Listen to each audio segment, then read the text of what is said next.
শুভ সকাল বন্ধুরা, বসে পড়েছি রবিবারের বাজার নিয়ে। আমাদের রবিবারও যা সোমবারও তাই, আমাদের কোনো বার নেই, একই কাজ রেগুলারই করতে হবে আমাদের। তো সকালবেলায় বসে পড়েছি সেই সব বাজার ঘাট নিয়ে। কিছুটা বাজার করে নিয়ে এসছে, আবারও পরে আনবে। তো চলো দেখাই কি বাজার করলো। দেখো এখানে আছে এক ট্রে ডিম,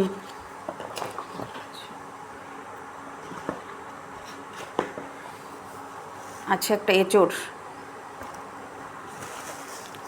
গাজর, এগুলো কিছু খোলাই হয়নি। এখন টমেটো সস্তা, টমেটো এনেছে। এখানে আছে কী কী দেখাই, এখানে হচ্ছে লঙ্কা, আদা, রসুন, আর এটা আছে হেলাঞ্চা শাক। এটা কিন্তু খেতে আমার দারুণ লাগে। আচ্ছা, এই ডিমটাকে এটার মধ্যে রাখবো।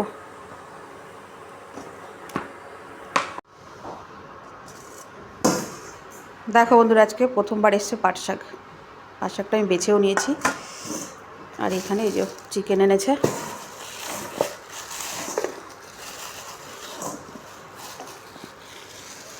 এটাই হয়েছে আজকে রবিবারের বাজার।